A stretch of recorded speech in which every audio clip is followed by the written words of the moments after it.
It just felt like my first connection that I've had with him since he left, and that was really emotional for me. Like, I'm getting emotional thinking about it.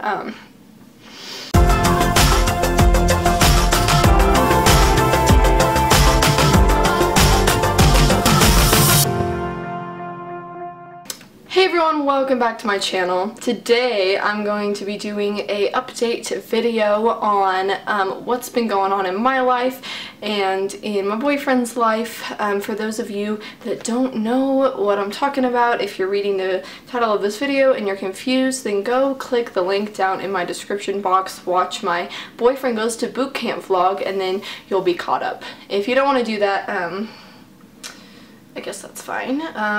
In short, my boyfriend has been at boot camp for about a month, a little bit over a month at this point. It'll be way over a month probably by the time you watch this video.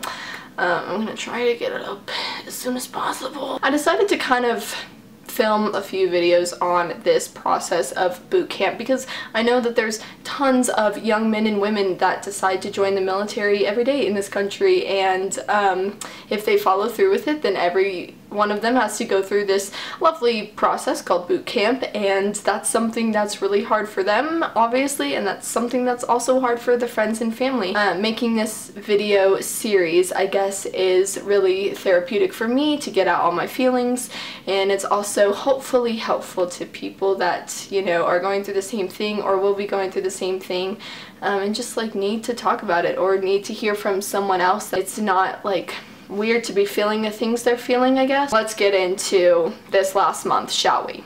Week one. Week one was obviously the hardest week. The whole week I just felt like crying constantly. Like, my longing to cry was not attached with an emotion. It was just like I was feeling numb, but I just wanted to cry all the time. I planned lots of things with my friends while I wasn't working to keep myself busy, so that really helped me. Saturday of that week was a hard day for me because I worked for about 6 hours, which isn't the longest shift ever, but it was hard because I was feeling emotional that day. One of my lovely co-workers' boyfriends brought her like a tea or like a lemonade or something, and for some reason that simple thing just set me off, and I just wanted my boyfriend to bring me a tea or a lemonade at work. So that kind of set me off. Also, I had a bad headache and I felt like I was kind of short with my coworkers that day, so I actually texted one of my friends slash coworkers and I was like, yo, I'm sorry. Sorry for my behavior. It's just a little bit emotional tonight. The very next day I got into some drama. It was another person starting drama. They were saying very hurtful, hateful things about Dustin. I didn't like that, and so obviously I just kind of removed myself from the situation, and because that person was no longer getting attention from me, they chose to continue to seek after attention from me and to continue to say hurtful things about me and about Dustin. And for me, like, I can take care of myself and I'm fine if you say hurtful things about me, but especially like when you say hurtful things about other people, especially Dustin right now, because I just feel like that's so disrespectful, because he's fighting for our country. So that kind of set me off for like a day or two, but like eventually I just decided that like that person isn't really worth my time, so that happened. Week two. Week two was not very exciting. It was kind of the same thing, except that Saturday I left for Hawaii. It was just kind of like a normal, like, boring week. Week three. Week three was interesting because I was in the Hawaii's. Turns out, we eventually found out that I had a sinus infection at the beginning of the week. So we landed in Kauai on Saturday, and I was able to push through the rest of Saturday, Sunday, and Monday, and Tuesday I just couldn't handle the pain anymore. So we ended up going to urgent care and obviously found out that I had a sinus infection. I just wanted Dustin really bad, like physically, like not like in a sexual, like weird way. I just wanted him like to hold me and to be there for me because I was just feeling so sick. While I was in Kauai, I got a message from one of Dustin's best friends, and we just kind of were talking, and he hadn't got his address yet, so I gave it to him and made sure that like he had all the information he needed and stuff. So it was very comforting to me to hear from one of his friends. I hadn't really reached out to anyone because I didn't want to be a bother, but almost in like not reaching out and like pushing away, I felt more lonely, and I just felt like I was in this boat like by myself. And so that wasn't good. So like my advice obviously like would be to reach out if you need to reach out, especially to people that are going through the same thing as you. And in that moment when he messaged me and we started talking about like how much we both miss Dustin and how much like we're both struggling, it made me feel like I wasn't alone. Week 4 was an extremely busy week. Almost every single day I had kids church sports camp from 8 to 3, and then I had work from 4 to 10. Monday I actually got my first letter from Dustin, and I lost it, so I actually filmed a video so that I could get like my reaction to getting my first letter. While I was reading and opening the letter, I just couldn't stop crying, and it wasn't even like an emotional letter or anything. It was just kind of like an update type letter.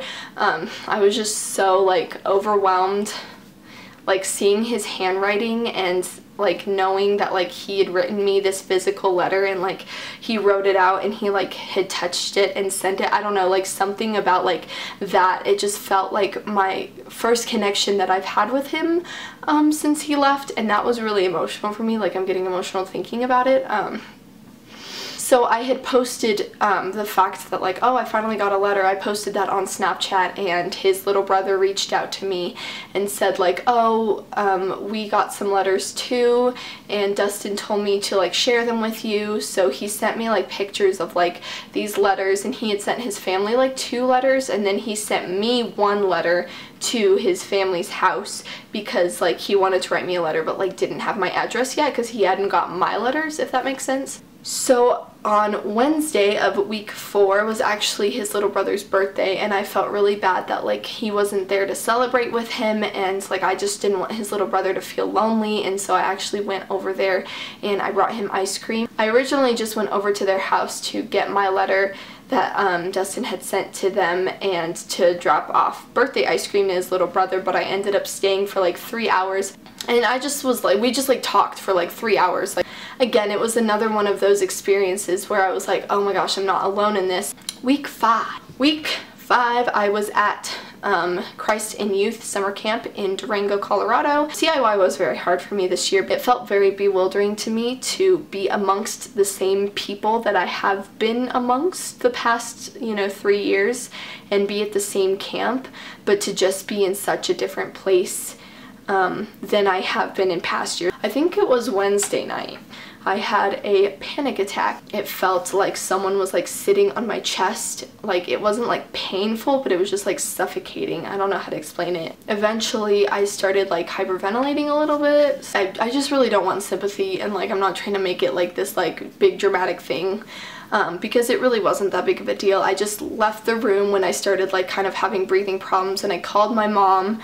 That wasn't really working, and then Megan came out and she was like, I don't know what to do, so she grabbed another youth leader who's like a mom and like has experience with like nurturing, and that youth leader was able to slow my breathing down. I really didn't think that at first that the like panic attack was caused by anything, but I was like, okay, I really feel like this is because of Dustin, because I just wanted him there so bad, and I just wanted him to comfort me, and I couldn't have him. Like there was literally nothing I could do, right? So I guess in that moment I just felt extremely out of control. My youth leader Megan sat me down after like she fed me Tums. That sounds really bad. I ate Tums. She sat me down and she said, tell me about Dustin, and we just talked about him for like 20 minutes. So overall, week 1 and week 5 are probably the hardest weeks to get through. I also wrote down some major milestones for Dustin and like kind of what he's been going through. The night he left, so June 5th, at about midnight, so then I guess it would have been June 6th, whatever, his mom texted me and she said that he had landed and he had called her. And it was good because I wasn't really able, or I didn't feel like I could sleep until I knew that he was safe. I had my friend Jojo like sleeping over, and I got the text and she was like, is that Sheridan? Like, did he land? And I was like, yes. And it was just like this big sigh of relief. And I didn't sleep well, but I was able to at least like consider sleeping because I knew he was safe. We were supposed to get his address that Friday, and I think I actually vlogged about that. I was like, yay, we're getting his address today, but for whatever reason, and I still don't know the reason, but it's fine, we didn't end up getting it until the next Tuesday. So that day, the 13th of June, is when we finally got his address. That day I sent him like 3 letters. Day 17, which again I talked about in my vlog, kind of marks the day like, okay, if you make it past the first 17 days, you're pretty much gonna make it, because the first 17 days are the hardest to get through, we've been told. So day 17, I was counting the first 17 days. Now I don't know how many days it's been, but I was definitely counting the first 17 days. And day 17 came on Wednesday of the 3rd week, so Hawaii week, and it was again a huge relief because I knew that he could make it through it. I just was like, I wanted him to be past day 17 already, so that was so good. So the first 4 weeks are the weeks where they're just really breaking you down emotionally and just picking on you, and so week 5 is when they start to build you back up again, and we are going into week 5 right now. So that means that yes, it's still going to be hard, and they're still going to be really tough on him because it's a boot camp. And they said to expect like negativity in the first like few letters that you get, so I'm excited to start to maybe hear some more positive things and just like hear about some of his like accomplishments, and just him like starting to be like proud of himself and feel like he can like make it again. Even though it's been a rough first few weeks and some days have been harder than others, and it's just been this crazy ride, I wouldn't trade any of this for anything. Like, I just think that this is where he belongs and where God is calling him to, and I just am so proud of him. If you guys have any more questions about what's been going on in my life, or Dustin's life, or his family's life, or if you have questions about your own life and you need advice, or you want to talk anything at all, please leave it in the description box or send me a message. My social media will be on the screen. I love you guys so much. Thank you for watching this video, and I'll see you in the next one. Bye bye.